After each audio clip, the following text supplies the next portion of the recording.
Buenos días a todas, a todos, y nos vamos acomodando ya, por favor. Vamos a iniciar la última sesión de esta tercera edición de nuestro Festival de Literatura Insólita, Quimeras, con una invitada de absoluto lujo. Ya la conocen, Elia Barceló.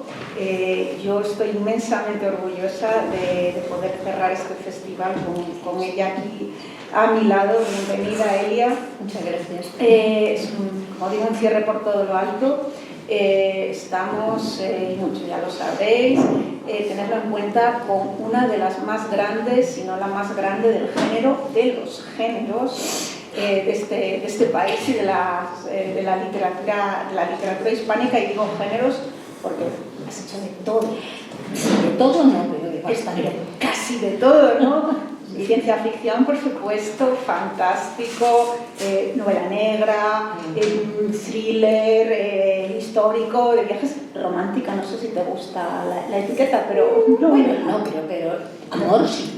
Amor, hay a raudales, ¿no? Amor es central en mi vida y en mi obra. Por eso que la etiqueta a lo mejor es un poco estereotipada, pero ahí está también ese elemento generalista, slipstream, y novela híbrida. A mí me encanta. Es que me ha dado tiempo, es que llevo muchos años escribiendo.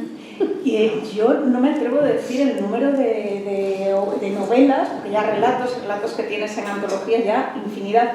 El número de novelas que realmente tienes, ¿no? Se acercan a las 40. No lo sé seguro, pero entre 30 y pico y casi 40. Claro, yo es que había visto el dato de 30, pero digo, no son 30, son más, seguro. Sí.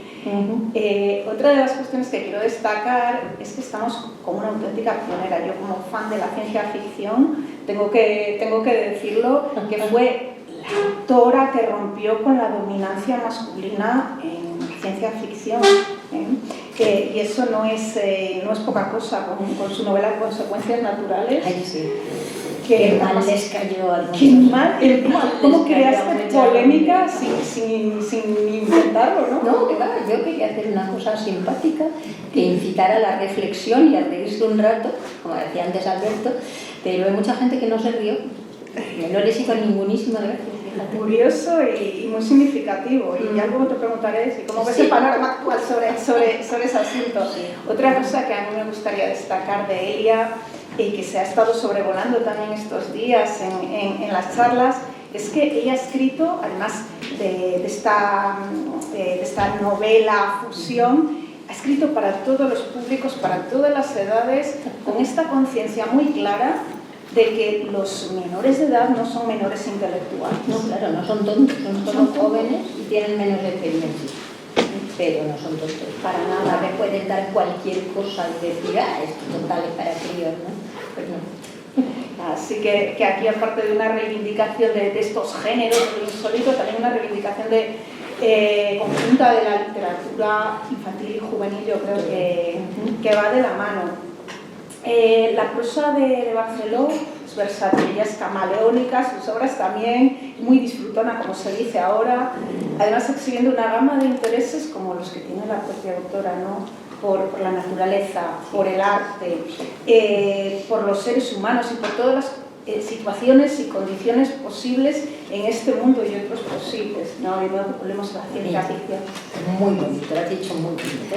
Es que es algo que además yo siento de verdad cuando me he acercado a tu obra, esas posibilidades que abres en tus narrativas. Una literatura que además yo la siento como muy comprometida, sí, con la humanidad y con eso, con toda esta variedad de géneros, además en el sentido más amplio, que hoy en día está tan cuestionada.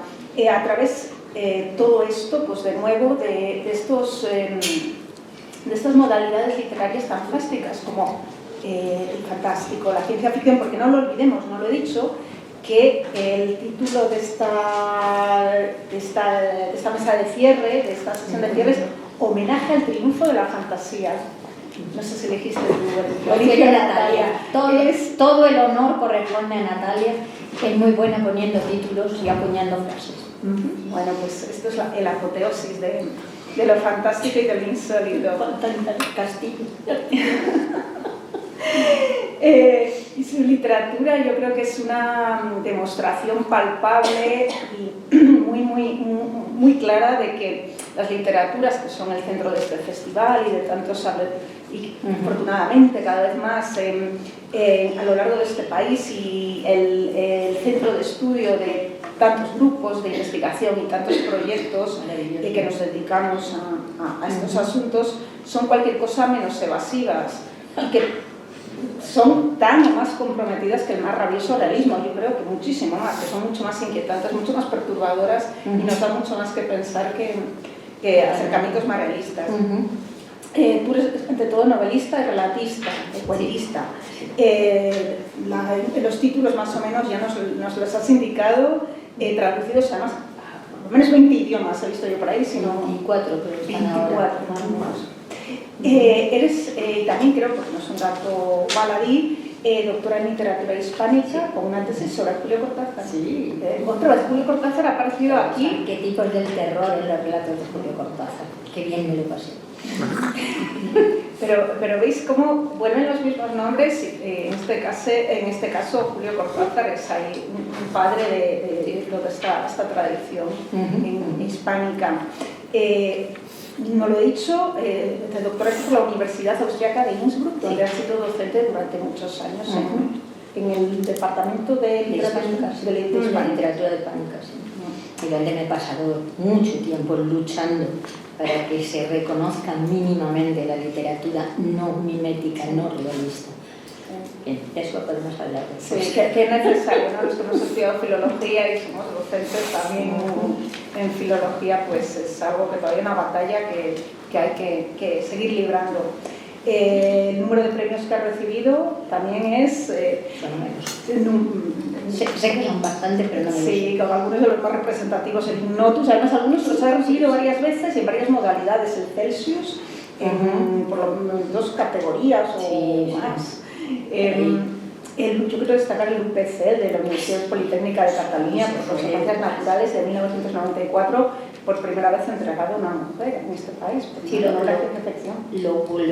impresionante no es que en aquella época de tanto tiempo me lo dieran a mí como única y primera y única mujer. Lo gravísimo es que desde entonces hasta ahora solo lo ha vuelto a recibir otra mujer americana. Y eso es un poco grave, ¿no? Muy grave. Y otro dato, bueno, lo voy a mencionar para no ir mezclando cosas más adelante.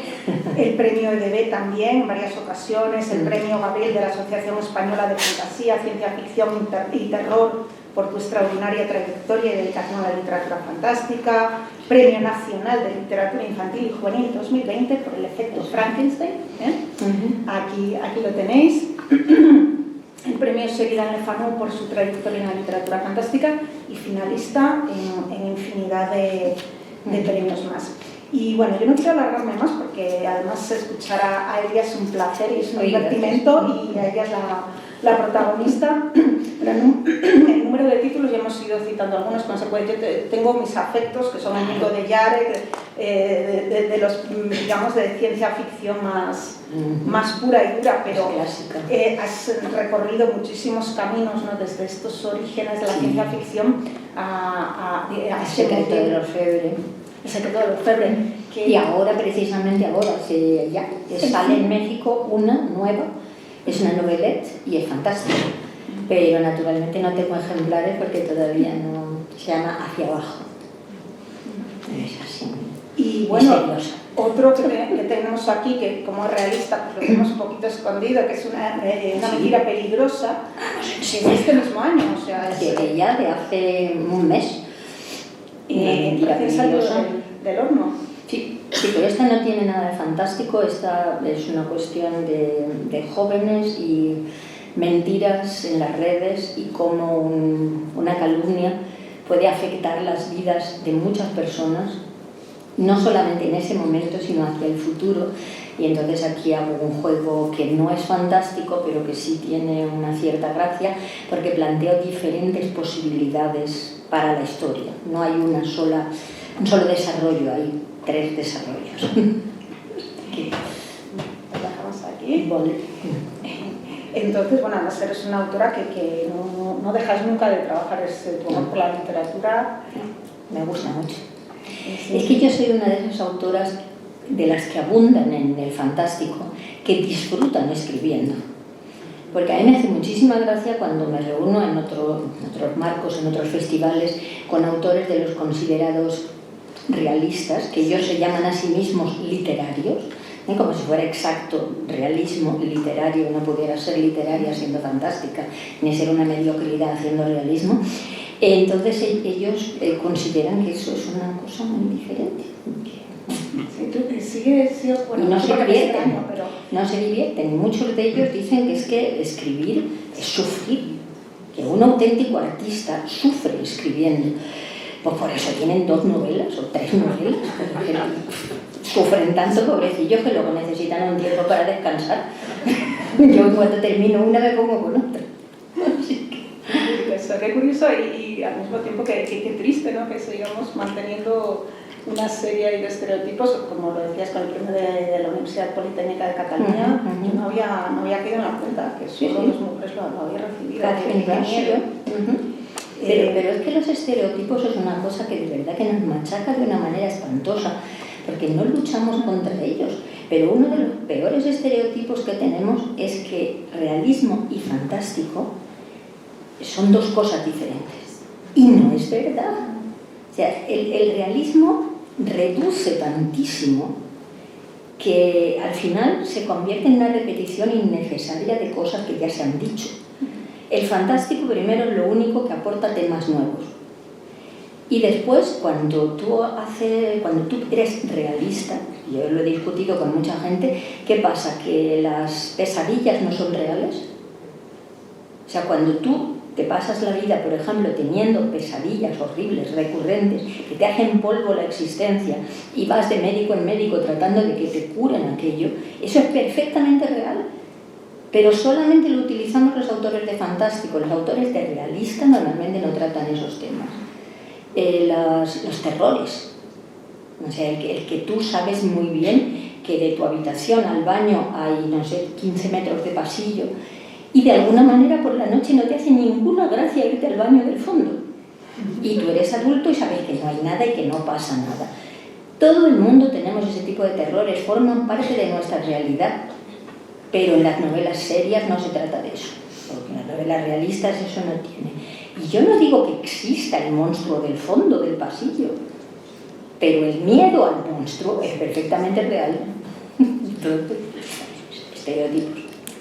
Sí, hablando de esta cuestión, ¿no? de los reduccionismos y los estereotipos, quiero comentar, es algo que yo sé que a ti se te pregunta muchas veces, de este triunvirato en el que se te ha situado de mujeres de la ciencia ficción, de las 3 junto con Angélica Borodischer, que se mencionó antes, la argentina Angélica Borodischer, la cubana Gaina Saviano, y yo siempre tengo la curiosidad, sé más o menos la respuesta que vas a dar.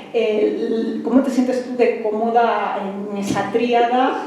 Y sobre todo, a mí lo que me interesa es cómo has visto la evolución desde que se te sitúa ahí como las 3 mujeres de la ciencia ficción a la actualidad, donde el marco... Anda que no somos, y somos muchísimas mujeres, gracias a Dios, por fin. Afortunadamente. Por fin somos muchísimas sí, chicas. muchísimas, pero de nuevo, se galardona. Pero eso es cuestión primero de repetición, o sea, de falta de imaginación, sinceramente. Una cuestión es la edad. O sea, os habréis dado cuenta que no solo en fantástico, sino en general, los premios, sobre todo los grandes, los importantes, se le dan sobre todo a personas lo más viejas posible, y en general a hombres. Y las mujeres que vivimos más tiempo, pues de vez en cuando los jurados estos serios e importantes se reúnen, empiezan a pensar, oye, ya tocaría dárselo a alguna mujer, ¿no? A ver quién nos queda. Y empiezas a mirar las listas y, mira, Ida Vitale, de 92 años. Por un poco no llega la pobre mujer. Pues así pasa con muchísima frecuencia. Entonces, cuando en un sitio quieren, por ejemplo, eso, tener un prestigio, ofrecer un proyecto y decir, a ver, es que vamos a traer a fulano, vamos a traer a fulana, procuran buscar gente que ya tenga un nombre. que ya suene, que a las personas que van a dar el dinero para organizar la cosa les suene de algo, porque si dices vamos a traer a Ana María Pérez, que a lo mejor es buenísima, pero que solamente tiene un libro de relatos, te dicen, bueno, si sobra dinero la traemos y la ponemos en una hora de estas en que la gente está haciendo la siesta.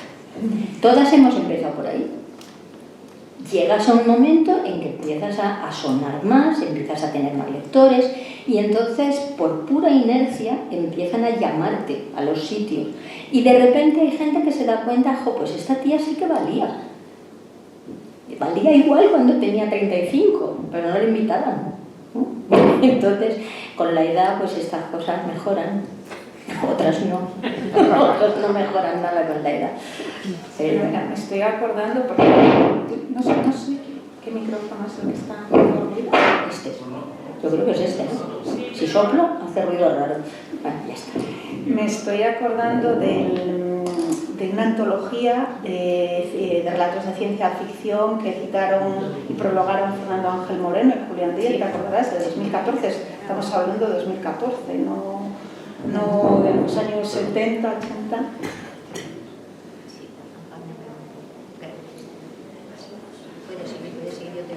Que son 10 años, no es nada, ¿no? Sí. Y eres la única mujer que aparece. Sí, que yo lo revisé, lo tengo en casa, y dije, no puede ser. Y lo volví a revisar y eres la única, con un relato que además yo luego quería referirme a él, 1000 euros por tu vida. Ah, sí. Que es uno de los potentes. Los potentes. De lo que además ha tenido mucho recorrido, mucho éxito. Pues es curioso porque Julián y Fernando, los dos, son hombres muy sensatos, muy concienciados y de verdad que son gente de la que uno no pensaría que hacen de menos a las mujeres. Y hace 10 años ya había bastantes más mujeres escribiendo, no era yo la única, ni mucho menos. Pues sí, yo te digo que lo revisé un par de veces, digo, no puede ser, esto no puede ser. Las voy a poner a caldo la próxima vez que lo vea. Sí. Claro, y desde ese momento pues se han publicado antologías como la de Teresa López Pelliza y los narrones, que en realidad era anterior, se ha reeditado, distópicas y poshumanas, pero ya hechas exprofeso para representar a las mujeres, ya no es... Claro, para que se vea la cantidad de mujeres que hay. Sí, que es una animalada lo de que se hagan distingos por tu sexo o tu género en la vida cotidiana. O sea, ¿qué tendrá que ver que tú lo que tengas entre las piernas o si has sido madre o padre o ninguna de las dos cosas? Uno es fabulador o fabuladora, escritor. Da igual, tú trabajas con palabras y con las palabras puede trabajar cualquiera que domine las palabras.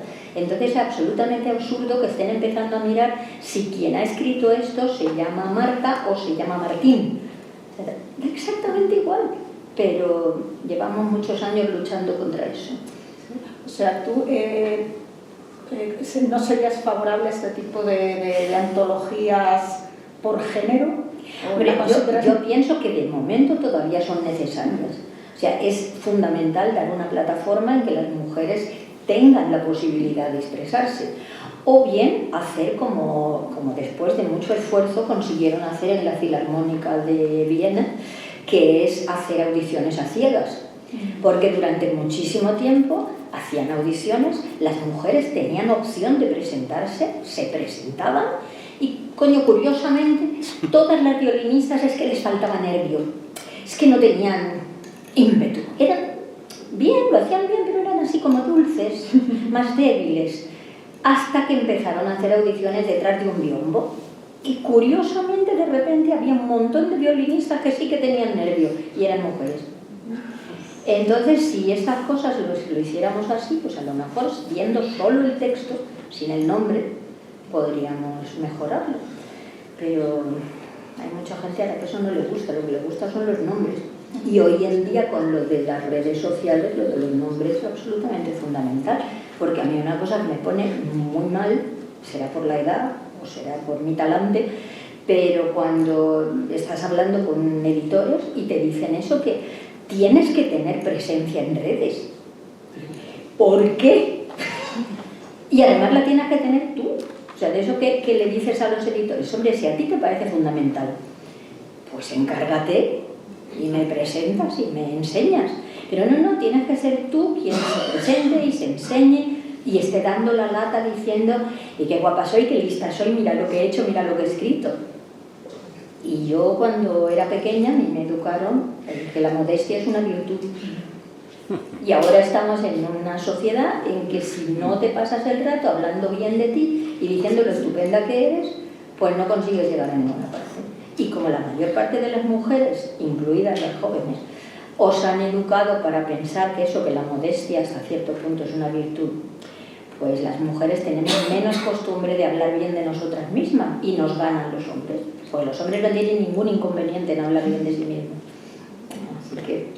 Ayer ya lo mencionábamos con Raquel Castro, el síndrome de la impostora, sí, que como cunde. Y sobre el tema de la recepción, porque claro, estamos hablando de los editores, de las autoras, sobre todo, y me muevo otra vez al terreno de la ciencia ficción, que es como la hermana dura del insólito, o la hermana chunga. La parte realista de lo fantástico.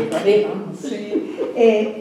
Yo alguna vez te he escuchado, ¿no?, sobre este tema, que todavía hay una parte del lectorado que se resiste, el lectorado femenino, a la ciencia ficción, con ese miedo, ¿no?, a la ciencia ficción dura, a la space opera, que por otra parte yo no le doy ningún problema, pero que se siente más científica, más masculina, y que no es vuestro terreno como lectoras. ¿Has observado un cambio? Yo sé que cuando tú estás en las hispacones, en todos el Celsius, ¿va evolucionando eso? ¿Va cambiando? Va evolucionando. Va mucho mejor porque ahora cada vez hay más chicas que estudian carreras técnicas y científicas y que ya no tienen ningún miedo de leer una ciencia ficción basada en cualquier tipo de desarrollo de ingeniería o de astronomía dura o cosas así. Y a mí lo que pasa es que desde siempre, a mí lo que me interesa en la literatura, del género que sea, son los humanos, o sea, lo que le pasa a los humanos. Y entonces, si una buena novela en la que hay mucha parte técnica tiene buenos personajes y buenos conflictos, me interesa. Si el único conflicto es ver si resuelven un problema concreto de un motor o de un, un telescopio, pues me interesa menos. La verdad, tampoco me interesaría una novela realista en la que el problema es cómo consigue un cocinero darle el punto a una salsa. Está bien, pero cuando llevas 300 páginas de salsa, pues estás un poco hasta las narices. Lo que quieres es saber qué siente el cocinero y qué le pasa al cocinero en su casa, ¿no? Es como decía antes Alberto, ¿no?, con el culto de las arañas extraterrestres. Pero justo cuando tú hablabas de eso, me hace mucha gracia que muchísima parte del público lector no se da cuenta que siempre es hablar de humanos y de realidades, porque es que no podemos hablar de otra cosa. No podemos. O sea, igual que tú no puedes inventar un extraterrestre que de verdad sea un extraterrestre, porque no lo entiendes, porque no te cabe en la cabeza. Es imposible crear un extraterrestre, y si fuera posible, los lectores no lo entenderíamos. No sabríamos cuál es su problema, ni su conflicto, ni su lengua. Aparte de que todos los extraterrestres hablan inglés, eso ya lo sabemos. Ninguna otra lengua del planeta, pero inglés sí. Entonces, somos incapaces de escribir nada que no sea realista. Todo lo que escribimos tiene que ver con la realidad, de una manera más o menos simbólica, más o menos esquinada, más o menos desde otro ángulo, desde otro punto de vista, pero todo lo que se escribe tiene que ver con la realidad y la realidad de los seres humanos que la sufrimos. No hay otra posibilidad, no se puede hacer de otra manera. Entonces no entiendo por qué consideran que el fantástico es un cuarto aparte. Solo que lo que hacen los otros es reducir la realidad a lo más básico, a lo más tonto, a los huesecillos. Nosotros le echamos lo sucio, todo lo que está debajo de la piel y no se ve. Y cuando te rompen la piel es cuando empieza a salir todo lo cochinito que está debajo, pero lo cochinito que hace que funcione nuestro cuerpo, ¿eh? Toda la sangre y las vísceras y los tuétanos y las cosas desagradables que están ahí. Entonces, lo nuestro es más... El tema del conflicto, que es claro, yo no puedo evitar pensar en el mundo de Yarek y en consecuencias naturales. Sí.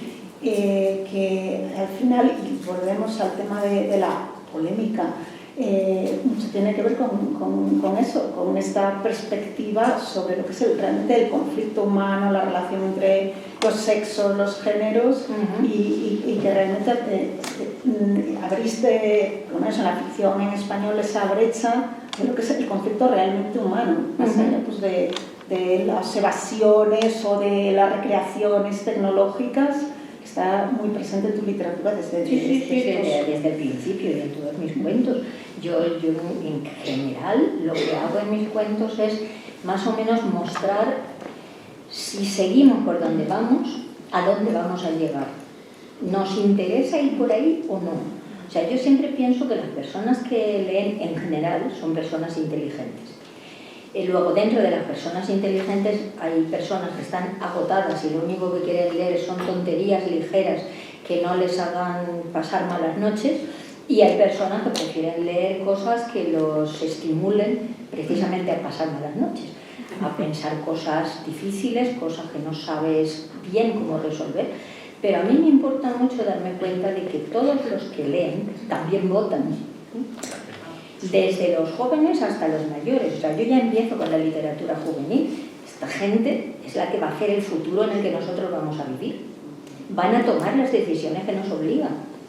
Van a ser los que organicen las residencias de ancianos o los que decidan que a partir de los 60 cuesta que ya está bien de pagar pensiones. Entonces, es muy importante que cuando trabajas en el género que sea, pero sobre todo en ciencia ficción, a mí me parece muy importante dar una reflexión política, como hablábamos antes. No hay literatura que no sea política, porque cuando uno elige no ser político también es una elección. Entonces, yo trato siempre de que se vea eso, lo que, por ejemplo, lo que tú hablabas antes, Alberto, de lo de hablar con los muertos. Yo también tengo un cuento de hace un par de años en que ya prefiguraba eso. En cuanto sea posible, va a haber unas cuantas empresas que nos van a sacar los tuétanos económicos para crearnos la ilusión de que estamos hablando con nuestra madre muerta, con nuestro esposo, con nuestro tal. Ya existen, ya hay 3. O sea que la cosa va muy, muy deprisa. Y sería muy importante que todo el mundo se diera cuenta de que estamos metiéndonos en un callejón sin salida. Y eso lo podemos hacer nosotros. Empezando por los jóvenes y llegando a los mayores, que todavía tenemos un cierto control de nuestra sociedad. Entonces podemos influir, que somos profesores, o que somos médicos, o que somos arquitectos, que podemos decidir a dónde vamos. Y la literatura es importante. Y como hablábamos hace poco, no hay más que ver que en cuanto llega un tirano al poder, lo primero que hace es censurar la literatura. Y decir, este no, este libro no, este libro no, este libro prohibido, esta película prohibida. O sea, sí es importante lo que escribimos, no son tonterías para pasar el rato.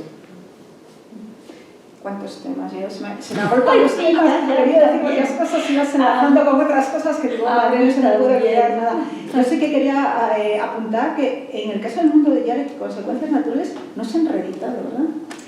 Sí, el mundo de Yarek se ha reeditado en México 2 veces. Y en Cazador de Patas se reeditó, incluso con unas ilustraciones. Consecuencias naturales se reeditó en Crononauta hace muy poquito, hace 3 o 4 años. Y se tradujo hace también 3 o 4 años en inglés, en una universidad estadounidense. Yo es que le pregunto por el mundo de Yarek porque alguien se lo recomendó y me dijo que no lo conseguía aquí en España. Pues sí, ahora pues me sorprendió y digo, no, solo... Sí, no está en una editorial grande, estas cosas no suelen aparecer en editoriales de estas monstruosas en el mal sentido, no en el nuestro que es el bonito, sino en el otro sentido. Sí. Pues enlazando, que no se me olvide con el tema de la responsabilidad, y yo sé que aquí hay docentes también de secundaria por lo menos. Yo te he escuchado decir que tus comienzos en tu pasión por la ciencia ficción arrancó, si no me equivoco, de Julio Verne, de las lecturas de Julio Verne. Fue cuando te escuché, me hizo mucha ilusión porque fue una de mis primeras lecturas de cabecera. Y te pregunto eso, de cara a los docentes, pues de cara a madres y padres, ¿qué responsabilidad crees que tenemos unos y otros en educar a la juventud o darles a conocer estos mundos, estas posibilidades, para que luego pues también se aumente el número de receptores? Salgan bien como nosotros, ¿no? Sí, y cómo yo creo que la respuesta yo la tengo. Uno se siente fascinado por este tipo de literatura, se arranca de la infancia. Sí. Es difícil, yo creo, volverse un acólito del género ya de adulto. Es necesario alimentar esa imaginación. Alimentar la imaginación desde el nacimiento me parece fundamental, pero no creo que haya que alimentarla. Todos los niños tienen imaginación, tienen fantasía. Lo que pueden hacer los padres, y en mi opinión deberían hacer, es no castrarla. O sea, hay un montón de padres que aceptan que sus niños jueguen con seres que no existen hasta que tienen 5 años. En el momento en que empiezan ya a tener 6 y entran al colegio y tal, empieza a preocuparles muchísimo que tengan amigos invisibles o que jueguen a cosas que no están. Quieren que se concentren en lo real y en lo auténtico y en lo que les va a permitir después una vida provechosa en el sentido de que le dé dinero esa vida.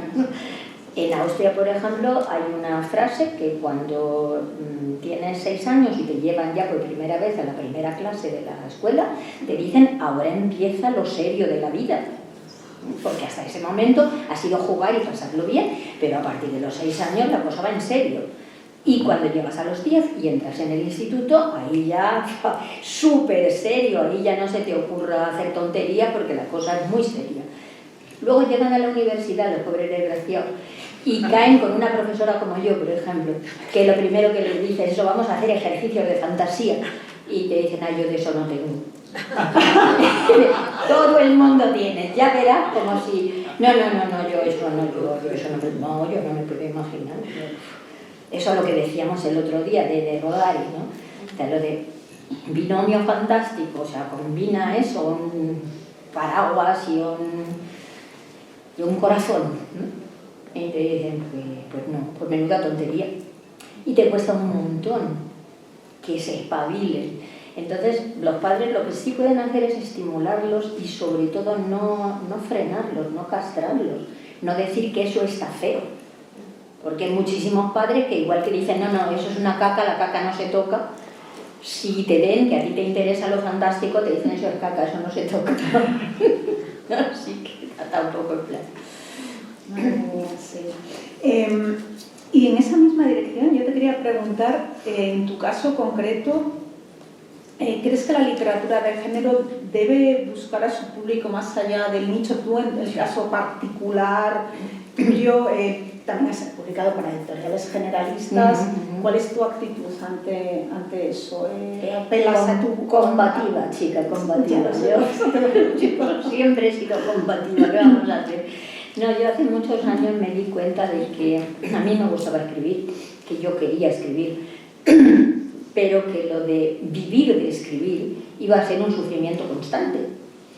O sea, iba a tener que acabar escribiendo un montón de cosas que me interesaban un pepino, simplemente porque tenía que sobrevivir. Entonces, lo que decidí, y es lo que yo le recomiendo a cuando voy a institutos, que son gente de esto de 14, de 16, que te preguntan, y a mí me gustaría ser escritor, ¿qué me aconsejas, ¿no?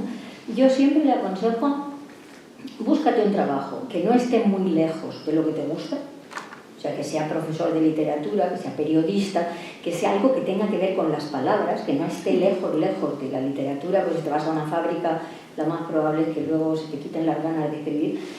Y búscate un trabajo que sea solo de media jornada, que te dé justo para pagar las facturas más importantes. O sea, que tú sepas que por las noches tienes un techo bajo el que podrás trabajar después y una cama. Y todo el resto del tiempo puedes dedicarte a tu arte. Te pagas tu libertad. Haces lo que te sale de las narices. No tienes un editor que te diga esto no me gusta, esto lo cambias, aquí quiero otro muerto, de esto quiero una serie, hazme 4 más. Pues no me apetece hacer una serie de esto, fíjate tú qué bien. Y no lo haces, porque te acabas de enamorar de otra historia que te gusta más. Y escribes esa. Y si ese editor no le gusta, Pues anda que no hay editores en este mundo. Y si no, hoy en día la autopublicas, la regalas. Si lo que te gusta es escribir, hay 1000 posibilidades. Es difícil llegar, ¿no?, a ese punto, a esa libertad.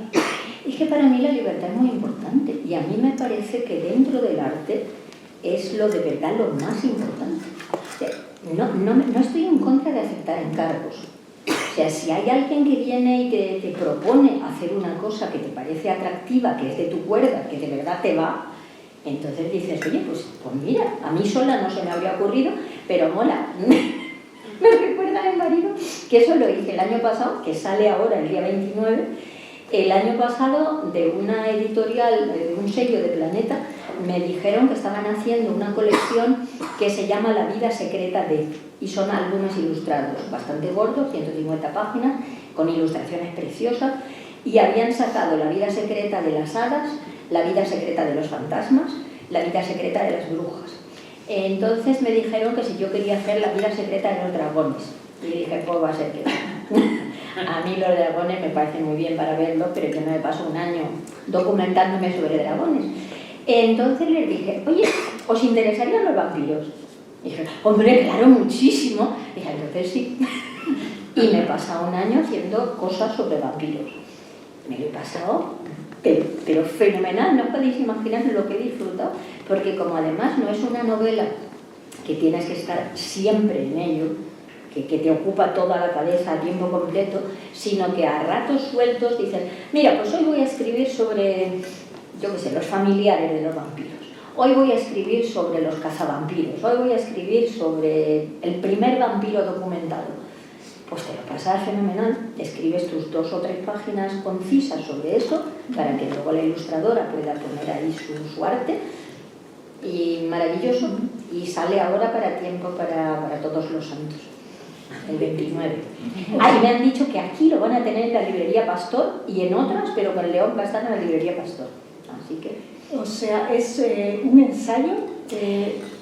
Sí, bueno, son fragmentos en que hablo de parte histórica, de parte literaria, de parte cinematográfica, y luego hay 3 cuentos originales y un par de viñetas, también ficción, ¿no? O sea que hay una mezcla un poco de todo. El que quiere saber de vampiros, pues es una manera de acercarse al tema y de ver si le gusta.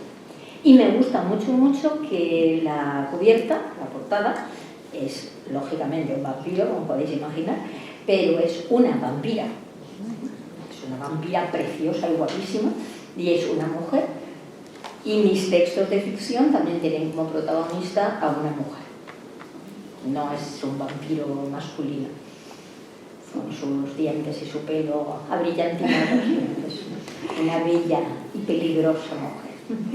Ahora que has sacado el tema de vampiro, era algo que te iba a preguntar posteriormente en relación con el efecto Frankenstein, pero vamos a adelantarlo para no ir saltando entre temas.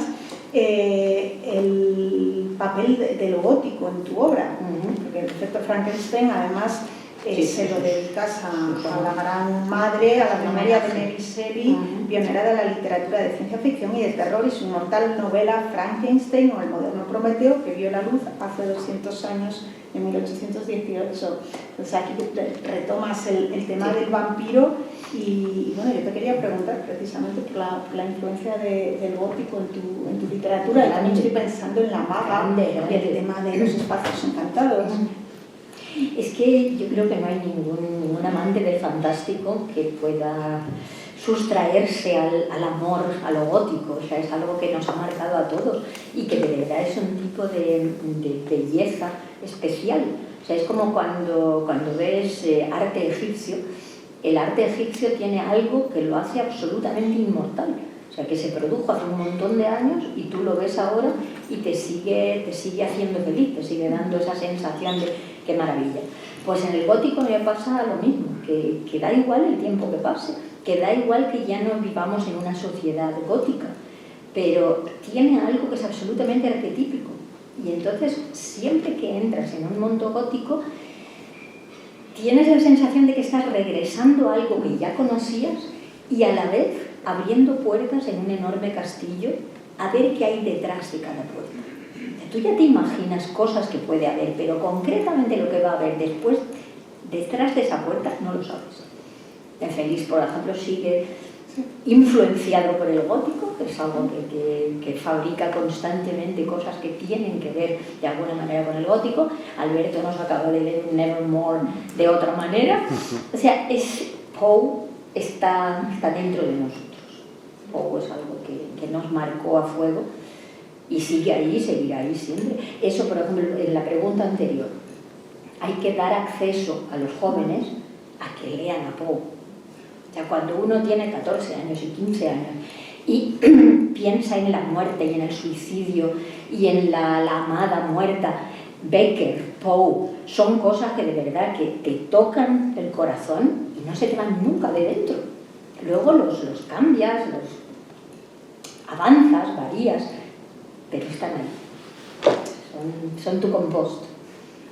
Yo además te pregunto también como escritora y como académica este tema del gótico, no sé si estás al corriente de ciertas reticencias que hay en algunos ámbitos de la academia, también del insólito, por la incorporación del gótico o del concepto del gótico a las letras hispánicas, ¿no? Que se ve como algo foráneo, que está claro que luego los autores lo retomáis o también la cuestión de si sigue vigente o hay que acotarlo en un periodo cronológico determinado.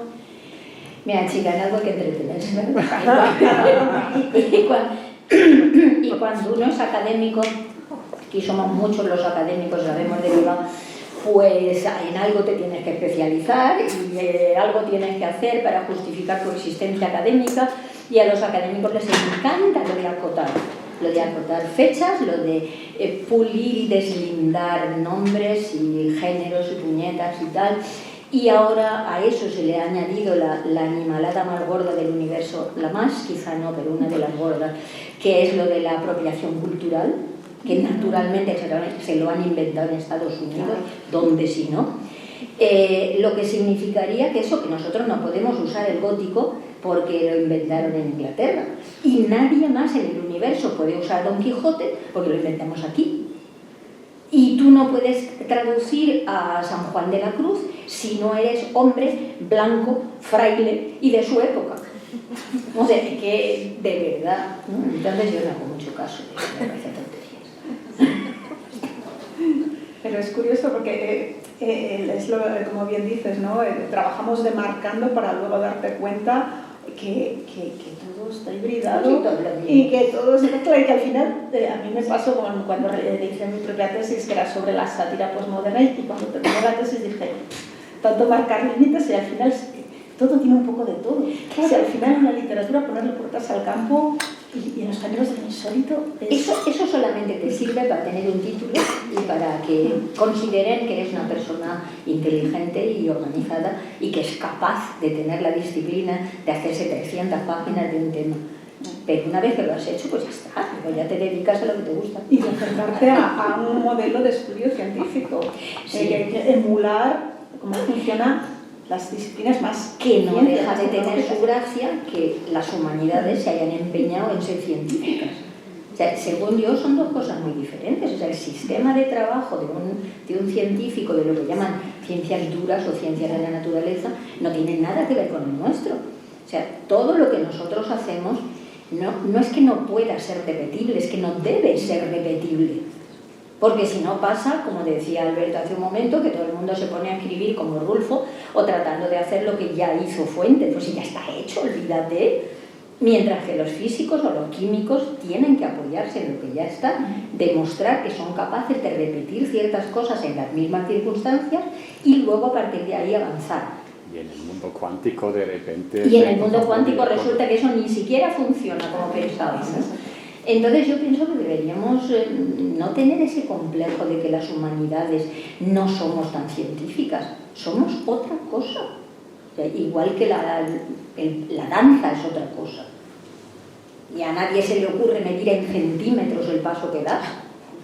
Lo que importa es lo que siente el que está viendo ese baile.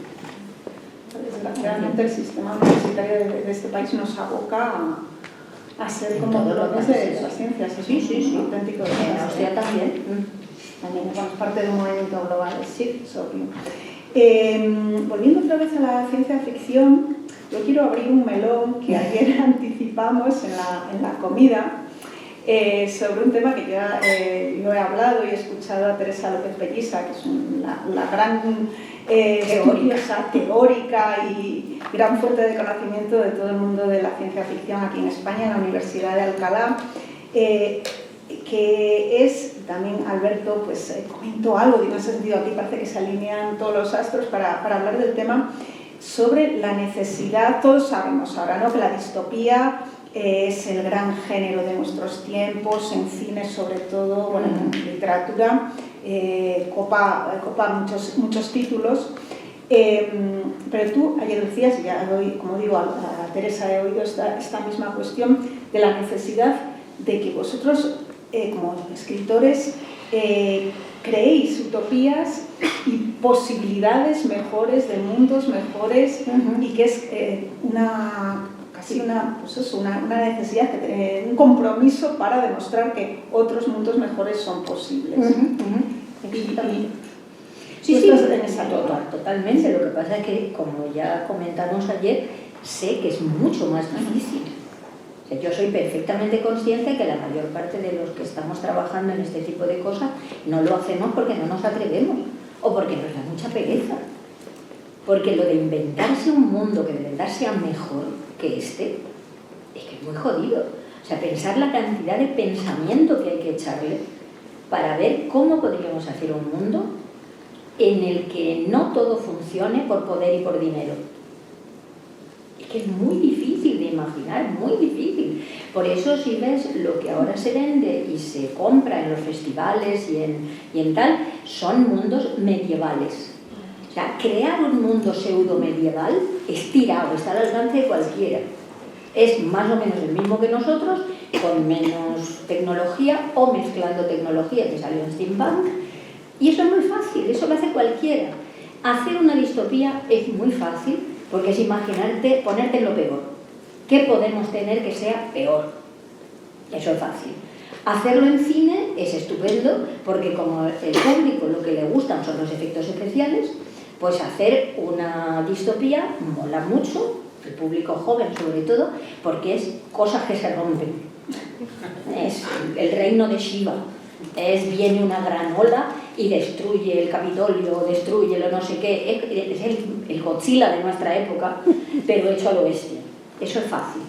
Pero a ver cómo te planteas tú una novela donde haya personajes y conflictos humanos, o sea, que no sea un ensayo, donde te importe lo que está pasando y que estén viviendo en un lugar donde la gente sea buena, amable, caritativa, donde todo el mundo piense que tienes que aportar con tu trabajo para que la gente que no se lo puede permitir también pueda vivir, para que los niños no tengan que trabajar desde los 8 años en las minas de coltán.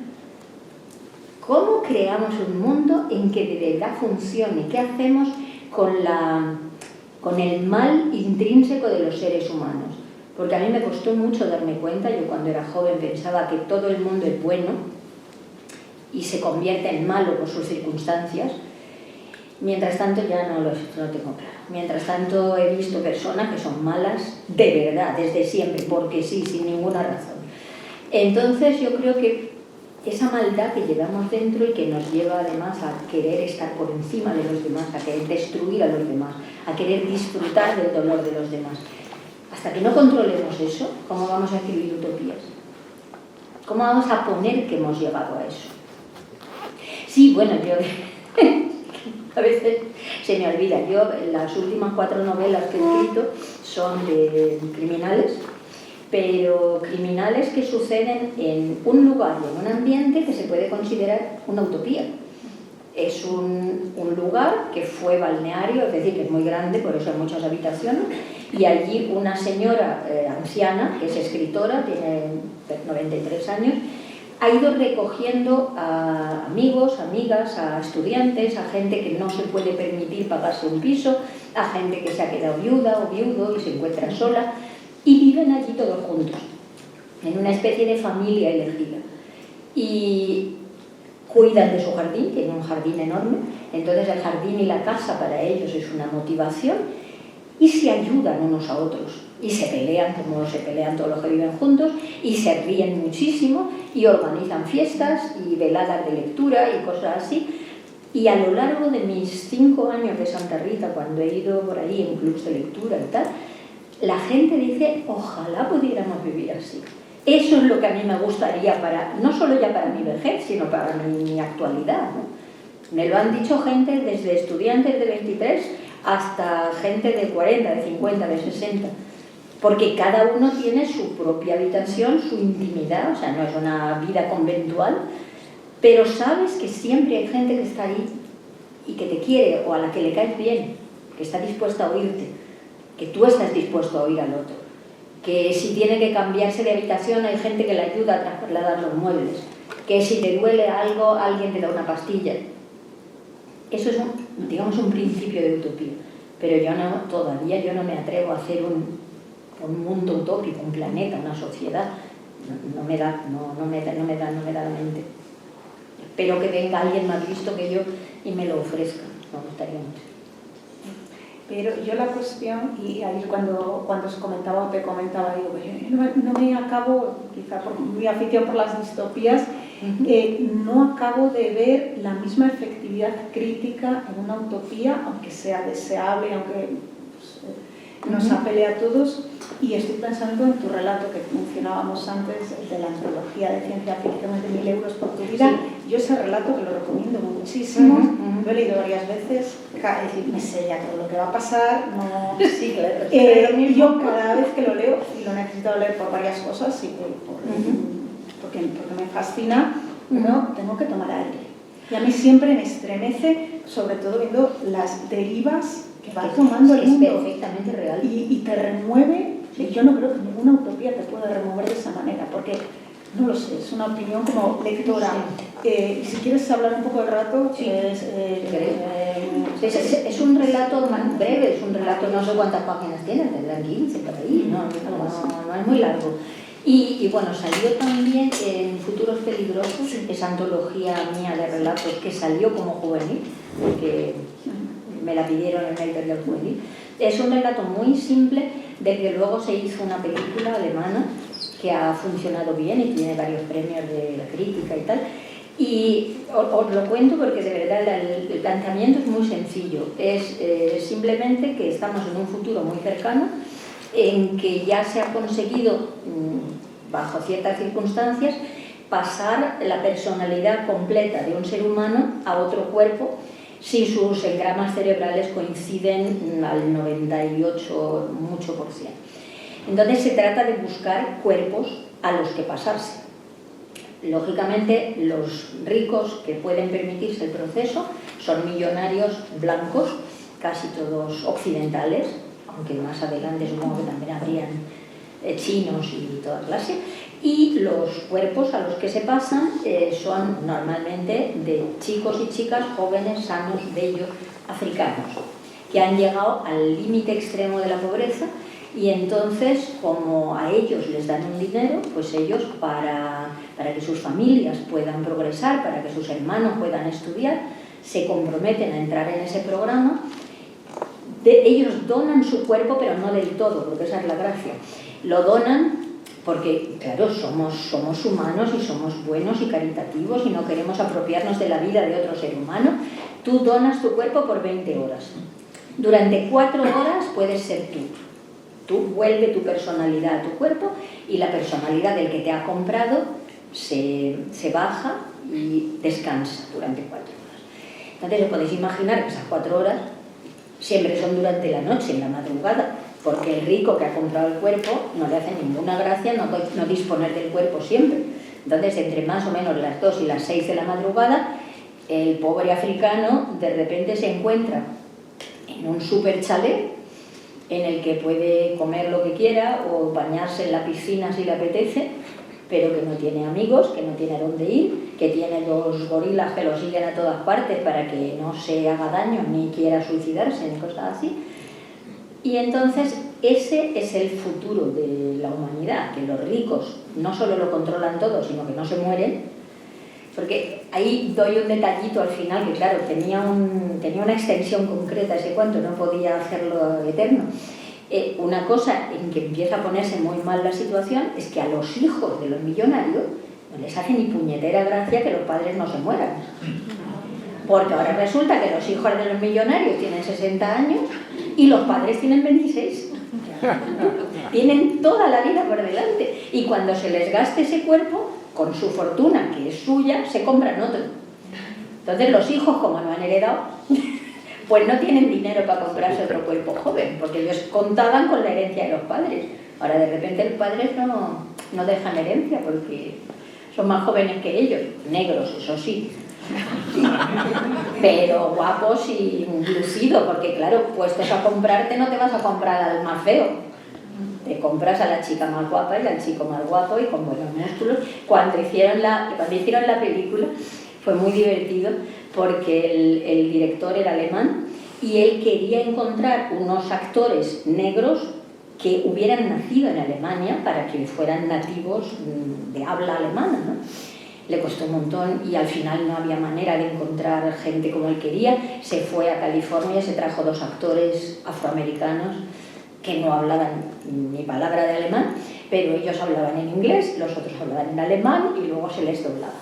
Bueno, pues cuando ya está hecha la película y tal, y vamos a verla, muy gracioso, porque cuando el matrimonio mayor, que es que los ponen de verdad muy decrépitos, muy mayores, están ahí los pobres temblorosos, mirando los cuerpos que han sido elegidos porque combinan bien con sus engramas, entonces ven al chico y el marido le dice, bueno, ¿qué te parece? Porque a partir de ahora te vas a acostar con ese, que soy yo. Y lo mira y ahí, bueno, está bastante bien. Podría quizá abrirse un poco la camisa.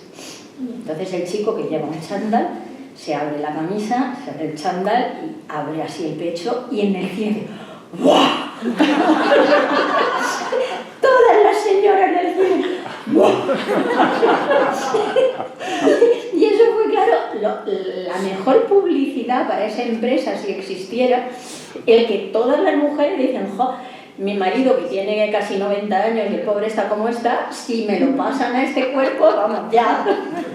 Y al revés, claro, la chica también es una monada. Así que... y vamos a eso. Sí, vamos a eso, y además porque tú te refieres a esa cuestión de los descendientes, pero el giro final,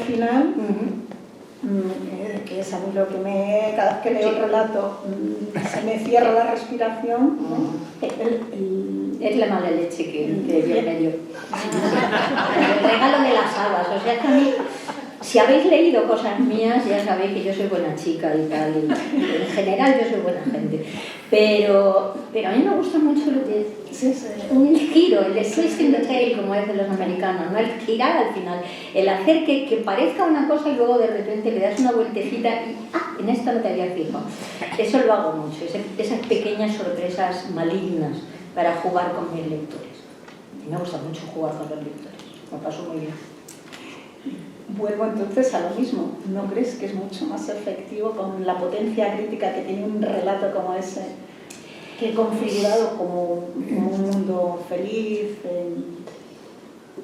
Sí, porque los humanos, si tienes toda la razón, yo por eso todavía no he escrito una utopía, porque no consigo ni imaginármela completa ni saber cómo hacerlo para que de verdad funcione, para que atrape. Supongo que todos vosotros, que sois grandísimos lectores, os habéis dado cuenta de que los humanos somos unos bichos muy raros, que solo nos gusta lo trágico y lo perverso. O sea, en la jerarquía de géneros de toda la vida de Dios, desde los antiguos griegos, la tragedia es lo más excelso. O sea, cuanto más bestial sea y más desagradable y peor acabe todo, más guay nos parece. Y cuando vas bajando y llegas a una comedia, la comedia está bien, pero hombre, te vas a comparar. O sea, si coges Romeo y Julieta y se quedan juntos y viven juntos y celebran las bodas de oro, pues todo el mundo se la pela. Porque la felicidad es cosa de ellos. Mientras que si mueren jóvenes y trágicamente, es que es absolutamente sublime. Los humanos somos así. Nos gustan las guarrerías, nos gusta lo feo, nos gusta lo perverso. Pensar que, por ejemplo, nuestra Santa Madre Iglesia Católica nos estuvo estimulando durante siglos a que lo único que vale es, de hecho, la enfermedad mental. O sea, el que uno quiera tirarse a los leones, hay que estar así. O sea, no es normal que ningún ser humano se quiera tirar a los leones para que se lo coman. Y sin embargo, eso es lo que se premia. Eso es lo excelso, lo sublime, lo maravilloso, lo que de verdad te hace digno de Dios. Porque nos gustan esas cosas. Y entonces, claro, una utopía donde las cosas estén bien repartidas y sean decentes y tal, pues es difícil. Por eso, hablando de iglesia, se han inventado muchas veces todo tipo de infiernos, pero nadie se ha inventado un cielo presentable. Ni siquiera Dante. Ya no hay nadie que se invente un cielo que no sea como la tierra, donde te puedas ir de copas y te lo pases bien y no tengas que madrugar por las mañanas y tal. Da la mierda de cielo. Eso ya se puede tener en la tierra. En fin, ya me he pasado. Yo, hablando de cuestiones retorcidas, no quería dejar pasar la oportunidad, y por lo que me toca, de un relato también bastante retorcido, que es La Maga, que recogí gracias a que tú me diste la oportunidad en una antología de casas encantadas en español, y que a mí cuando me preguntan ¿cuál nos recomiendas de relatos en español? Y además, en concreto de esa antología, ¿cuál es el mejor para ti? Y no es por hacerte la pelota, que sería fácil, pero no, yo siempre digo La Maga. La Maga y La Casada, de Mariano Enríquez. Mi corazón yo lo tengo en La Maga. La Maga es bonito. Es bueno, bonito, por decirlo de alguna manera. Bueno, es retorcido. Es retorcido, sí. Bueno, pero es que es un cuento de casa encantada, pero de una casa encantada buena. Es una casa encantada que es tan buena que si tú la tratas bien, ella te da lo que más deseas. Lo que pasa es que, claro, no todo el mundo tiene muy claro qué es lo que más desea. Entonces hay cosas que uno no sabe que deseaba hasta que la maga se las da. Y entonces se da cuenta de que quizá no era eso. Entonces, bueno, pero la maga lo hace con buena intención. ¿No? O sea, la maga es un ser humano bastante clásico, pero es una casa. Pero es una casa que es un ser humano y le gusta estar guapa, y limpia, y arreglada, y en silencio, y que la admiren. Y entonces los humanos que viven dentro, pues la sirven. Y cuando la sirven y la hacen feliz, entonces ella los hace felices a ellos. De alguna manera.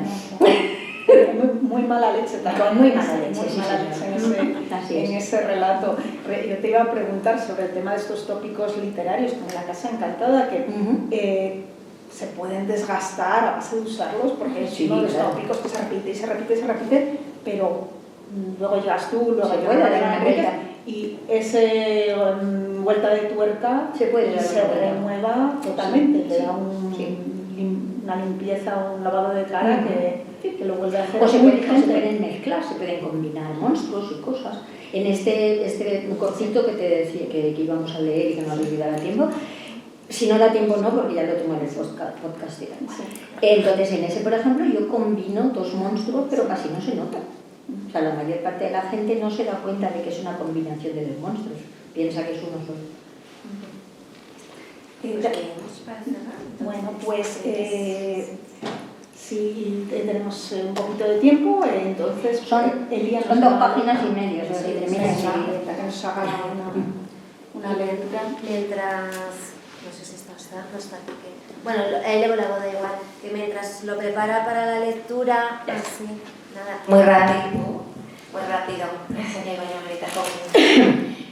simplemente decir que como vamos a aplaudir al cerrar la lectura, que nadie se levante, que nadie se vaya, porque nos queda algo más para despedir a ella. Pues os leo esto. El cuento se llama La Belle Dame sans Merci, que es La Bella Despiadada, y que todos los que están metidos en el asunto este de la literatura fantástica tienen bastante claro que es uno de los motivos más antiguos que hemos heredado de otros tiempos. Más adelante pasaría a la mujer fatal, pero le falta encanto, la mujer fatal es otra cosa. Bueno, no sé si llegó a contarte cómo nos conocimos. La verdad es que estuvimos juntos tan poco tiempo que no pude darme cuenta de qué clase de hombre era. Los hay que guardan ese encuentro como un dulce secreto que se llevarán a la tumba. Los hay que están deseando contarlo a todo el que quiera escuchar, sin importarles el que esa revelación pueda ser dolorosa para el confidente. Otros se contentan con insinuaciones y medias sonrisas. Dicen que hay tantas reacciones como hombres. No es cierto, no hay tantas. Pero hay muchas. Yo las he conocido todas. Quizá por eso cada vez me importan menos. Quizá por eso cada vez me importan más las mujeres. Sus reacciones, sus palabras, la complejidad de sus sentimientos, la naturaleza solidaria de su ser. Nos conocimos en uno de esos absurdos bares donde se come de pie, mirando fijamente al vacío por miedo a que 2 segundos de más te comprometan a entrar en conversación con un desconocido que te hará perder 10 minutos de tu valioso tiempo contándote sus penas. Nuestras miradas se cruzaron un instante por encima de un sándwich vegetal y una taza de espantoso té de desayuno. Vi cómo sus ojos se dilataban y, si te sirve de consuelo, vi que la mujer que estaba mirando se parecía extraordinariamente a ti. A ti, adornada con todas las húmedas fantasías de un hombre de 40 años. Me vistió por un instante con mono de cuero rojo, mitad domina, mitad mujer fatal, y enseguida avergonzado de traje sastre y blusa de seda con una ropa interior delirante. Media hora después era mío, en cuerpo y alma y para siempre, como dicen en los cuentos. Tú lo notaste enseguida. ¿Cómo no darte cuenta de esa mirada ausente, de ese temblor de manos, de esa piel siempre fría, siempre cubierta de una ligera película viscosa? Pasaste toda una tarde repasando agendas, buscando apuntes recientes, números de teléfono garrapateados con mano febril, notas misteriosas en los bolsillos de la americana, sobrecitos de azúcar de algún café que tú no conocieras. Te dejaste caer en el sofá de la sala, exhausta y avergonzada, casi llorando sin saber por qué. No había ninguna evidencia, solo te había parecido. Pudiera ser una gripe, quién sabe. A veces, a los principios, esas cosas dan fiebre. Esa mirada como turbia, como de cristal, que se desvía instantáneamente cuando se la roza, que busca tras los cristales mojados por la lluvia, como si esperara ver a alguien en el mínimo círculo de luz azulada que hace brillar los charcos bajo la farola de la esquina. Puede ser la gripe tropical.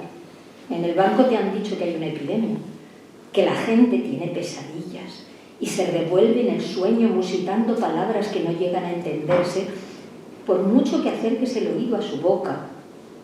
Trates de imaginar qué es lo que está abrazando de esa manera en tu misma cama, la piel reluciente de sudor, el corazón desbocado. Después de eso llamarás al médico.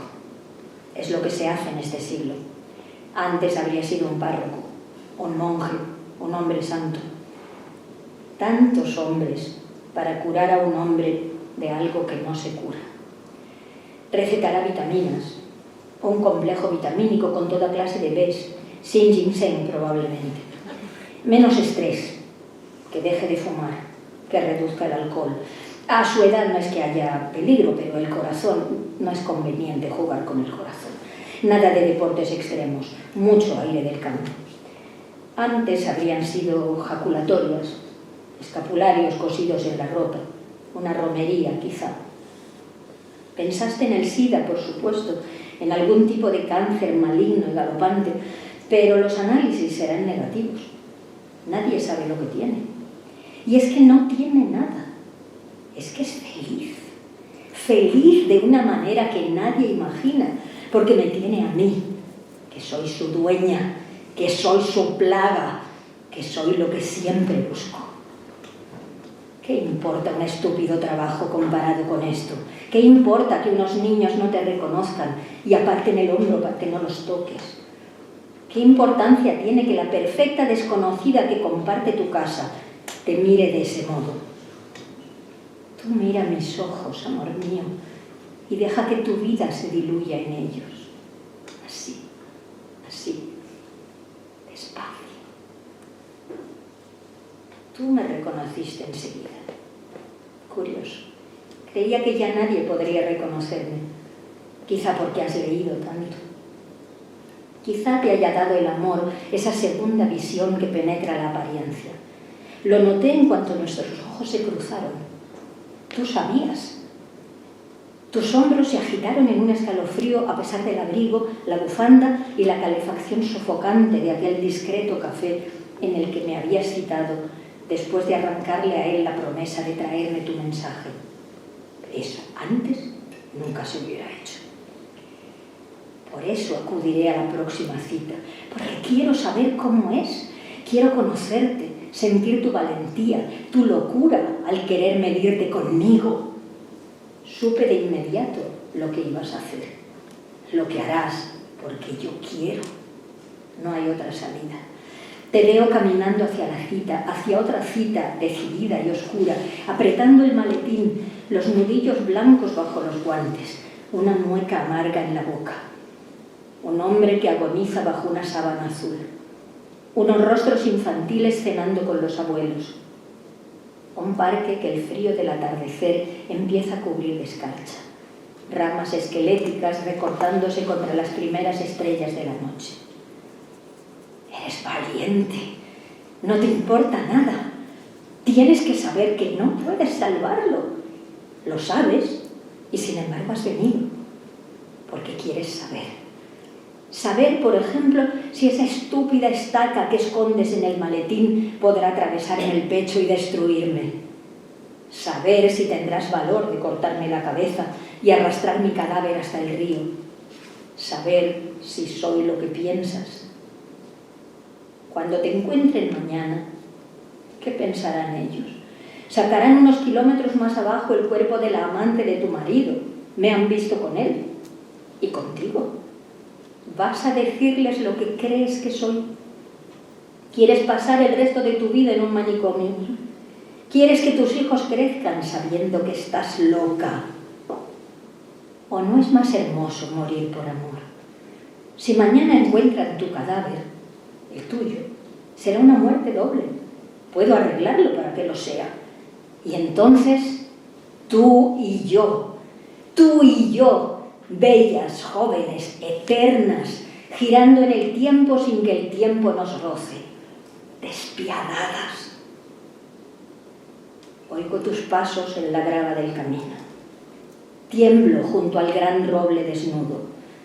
He esperado mucho tiempo en soledad a alguien como tú, a ti, mi hermana.